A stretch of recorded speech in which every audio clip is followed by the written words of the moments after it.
제가 듣다 보니까 이준석 후보는 꼭 자기 지식 자랑하러 여기 나온 거냐라는 생각이 들 정도예요. 하나 묻겠습니다. 이념의 문제로 이 원전과 재생에너지를 바라보는 것은 누가 그렇게 이념의 문제로 봅니까? 굉장히 당황했습니다. 후보님 공약집 어디에도 기후 공약은 보이지 않았습니다. 선관위에 제출된 10대 공약을 샅샅이 들어봤는데 없었습니다. 그리고 5월 21일 날 시민단체가 재생에너지 관련 이제 질의를 했을 때도 후보님은 답변을 피하고 있는 것으로 보였습니다. 자, 그러면 청년을 대표한다고 하면서 미래 세대가 가장 관심을 갖는 기후 공약을 단 하나도 제시하지 않았다는 건데 이거 어떻게 이해해야 됩니까? 저희는 당 차원에서 총선 때부터 당 공약으로 네. RE100과 그리고 CF100과 같은 국제적인 기준이 있는 환경 규제에 대해 가지고는 저희가 잘 쫓아갈 수 있도록 하겠다라는 입장을 밝힌 바 있고요.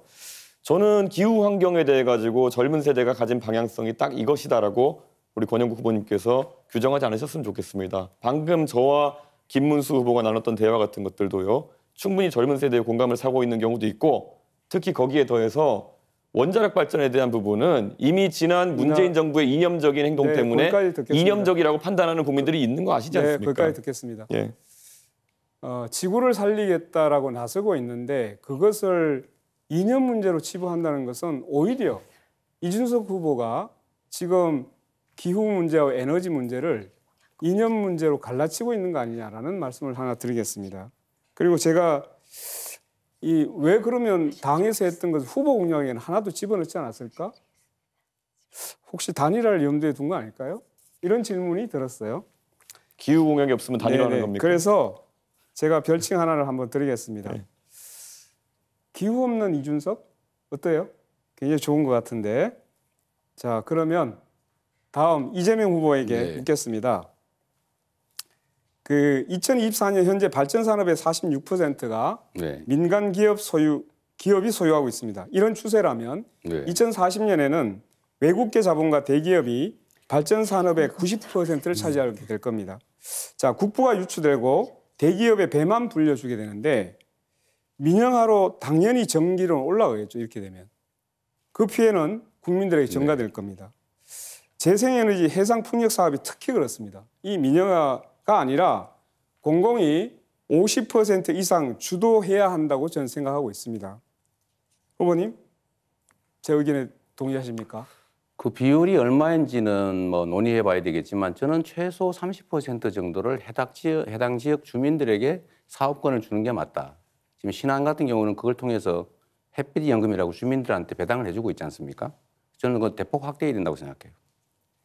자, 그러면 우리가 이제 이 공공이 주도하느냐 아니면 민간 대조합원이 주도하느냐에 따라 가지고 결국 나중에 보면 전기료를 결정하는 게 민간이냐 그렇습니다. 대자본이냐 여기에 따라서 매우 위험한 상태가 될 거라고 보거든요. 그렇습니다. 이것을 주도하기 위해서는 공공주도 에너지로 갈 수 있도록 그렇게 한번 검토를 부탁드리겠습니다. 네, 저도 전적으로 공감합니다. 하겠습니다.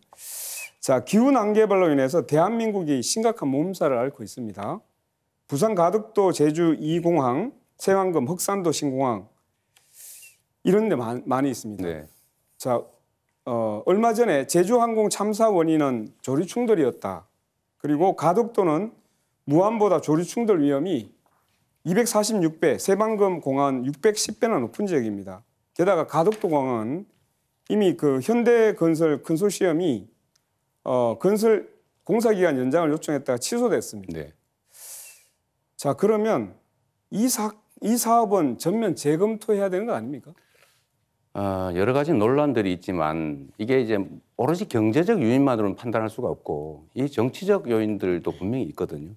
근데 이게 만약에 가덕도 신공항을 취소하는 상황이 발생하면 이 국토 균형 발전이라고 하는 전략적 목표 또 지역 소외 또는 정치적 분란 이런 것들 때문에 더 큰 손실이 발생할 것 같아요. 어쩔 수 없이 그냥 진행을 보완해가면서 해야 되지 않을까 싶습니다. 예, 이재명 후보님한테 그런 말씀을 들어서 대단히 유감입니다. 어떻게 공항을 짓는데 그걸 정치적으로 고려해서 밀고 나가야 된다고 생각합니까? 이건 정말 재검토해야 된다고 생각하게 되게 만드네요. 결국은. 네. 자, 그러면 김문수 후보께 마지막으로 물어보겠습니다. 기후 대책은 곧 에너지 정책입니다. 그렇죠? 네. 후보께서는 원자력 발전 비중을 현재 31.7%에서 60%로 2배 확대를 하고 신규 원전 6개나 더 짓고 그다음에 소형 모듈 원전도 상용하겠다 이렇게 했습니다. 그런데 고준위 방사성 폐기물 처리장도 여전히 짓지 못해서 원전 안에 폐기물이 포화가 된 상태입니다. 원전 비중 2배는 올리면 폐기물 2배는 나올 텐데 신규 핵 발전소와 폐기물 처리장은 어느 지역에 건설하시겠습니까? 답변하세요. 그 부분은 이제 여러 가지 공모를 통하고 또 앞으로 원전 폐기의 기술을 높이면서 지역 보상도 높여서 잘 결정할 수 있습니다. 세계적으로 고준위 핵 폐기물 처리장을 만든 곳은 핀란드라는 아주 특이한 나라에 딱 한 군데밖에 없습니다. 화장실 없는 아파트를 계속 짓자는 얘기 아닙니까? 아파트 지어가지고 화장실 없으면 그거 어떻게 처리할 거예요? 정말 이해할 수 없는 이야기를 계속하고 있어서 핵 폐기물은 얼마나 위험한지를 아시지 않습니까?